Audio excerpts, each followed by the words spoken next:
Olá pessoal, tudo bem? Hoje eu vim aqui falar sobre o meu primeiro intercâmbio. Eu sempre tive o sonho de morar nos Estados Unidos, fazer o ensino médio lá, aquela coisa toda que a gente vê em filmes, né? Armário, líderes de torcida e essas coisas todas que eu achava muito legal quando era adolescente. Mas infelizmente nem tudo é como a gente quer e devido às condições financeiras da minha família não foi possível. Eu me formei no ensino médio e eu não consegui ir. Então eu comecei a procurar por outras alternativas. Eu pensei em morar no Japão por um tempo, morar lá uns 3, 4 meses com trabalho temporário. Então eu fui procurar um pouquinho mais sobre isso, eu fui junto com a minha irmã em uma empreiteira, acho que consegui um emprego lá.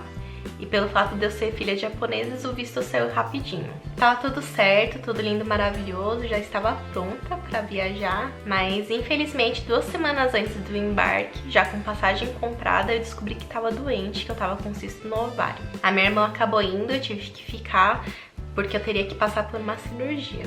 Deu tudo certo depois da cirurgia, me recuperei rapidamente. E tava triste, né, por não ter conseguido embarcar e ter a experiência de morar no Japão e conhecer o Japão também, porque na época eu nunca tinha ido. Mas a vida segue, né? Sabendo desse sonho de eu morar fora, um dia minha mãe me perguntou: filha, você quer ir fazer intercâmbio nos Estados Unidos? E obviamente que eu respondi que sim, né? Só que a condição era que eu pagasse uma parte de volta. Então eu fui pesquisar algum tipo de intercâmbio que desse pra eu trabalhar e que não fosse tão caro.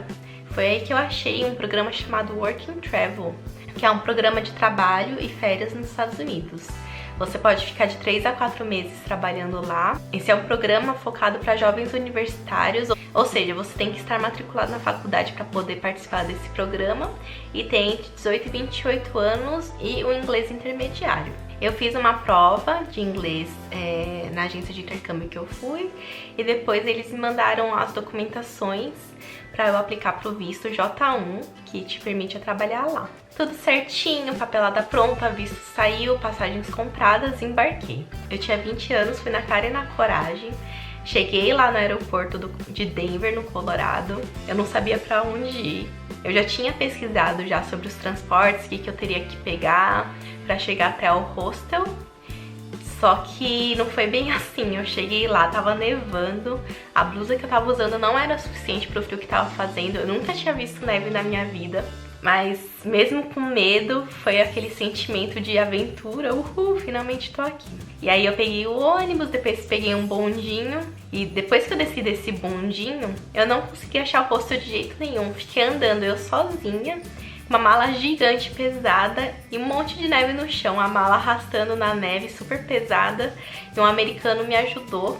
Mas mesmo ele me ajudando, a gente não conseguiu encontrar o hostel. E aí a gente parou num abrigo para pessoas sem teto. Acredite ou não, é verdade. E a gente parou lá, aí eu pedi pra eles me chamarem um táxi. Eu olhei pro lado, o americano já não tava mais lá. Ele tava tão cansado de arrastar aquela mala pra mim que eu não tive nem tempo de agradecer. Vocês acreditam nisso?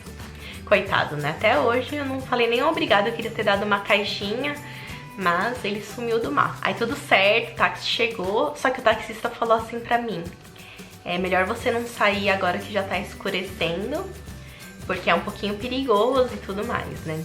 E eram 4 da tarde, já tava escuro, já tava anoitecendo.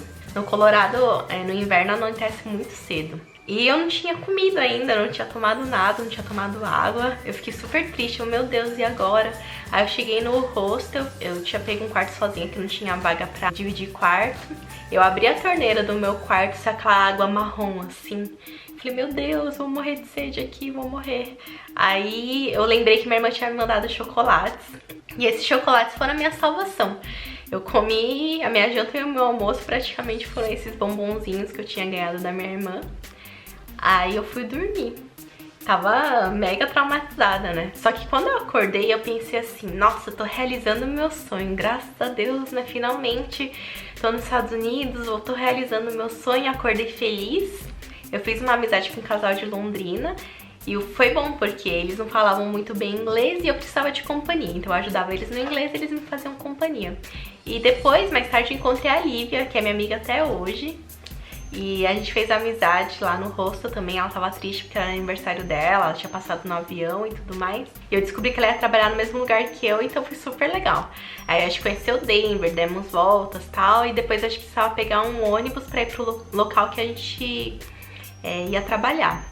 Dava umas 3 horas, se não me engano. Era uma cidadezinha minúscula de 6 mil habitantes. Eu nunca tinha morado num lugar tão pequeno, eu sou de São Paulo, capital, então imagina, naquele interior, tudo. Mas eu adorei o estilo de vida, era super seguro. A gente podia largar nossas mochilas na lavanderia, sair pra ir comer e voltar, as mochilas estavam lá. Era tudo muito tranquilo, cidade bem pacata. E eu trabalhei numa estação de esqui. O que eu fazia por lá? Eu trabalhei como ticket checker, que são aquelas pessoas que checam o ticket das pessoas que vão esquiar ou fazer snowboard na estação de esqui. Eu tinha uma maquininha assim, aí o pessoal vinha com crachá ou com ticket, era só escanear, basicamente isso. Às vezes interagia com as pessoas, mas eu interagia mesmo e eu consegui praticar meu inglês mais com as pessoas com quem eu trabalhava. Onde eu trabalhava tinha bastante americanos que trabalhavam comigo e foi um jeito ótimo de aprender inglês. Eu aprendi ainda mais inglês porque na época não tinha WhatsApp, não tinha internet fácil. Eu ia uma vez por semana na biblioteca local para conseguir acessar a internet e eu mandava um e-mail semanal para todos os meus amigos e familiares contando o que estava rolando na minha viagem. É engraçado porque eu olhei meu e-mail esses dias e encontrei esses e-mails que ainda existem, estão lá contando tudo direitinho das minhas aventuras, dos perrengues, das situações engraçadas que a gente passava por lá.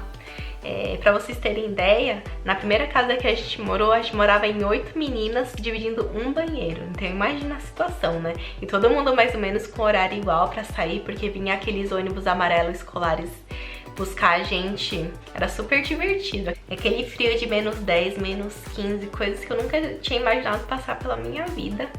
Mas foi super legal. Teve dias difíceis de ter que cavar neve, dias de saudades, mas tudo valeu muito a pena. Eu super recomendo esse tipo de intercâmbio, você não gasta muito e consegue aprender bastante, faz bastante amigos e aprende a se virar sozinho também. Então se você tiver alguma dúvida, deixa aqui embaixo nos comentários, vou ficar super feliz em responder. Espero que se você tem esse sonho igual eu tinha quando era mais novinha, que você consiga realizar. E eu tô aqui pra ajudar, tá bom? Então super beijo e até o próximo vídeo.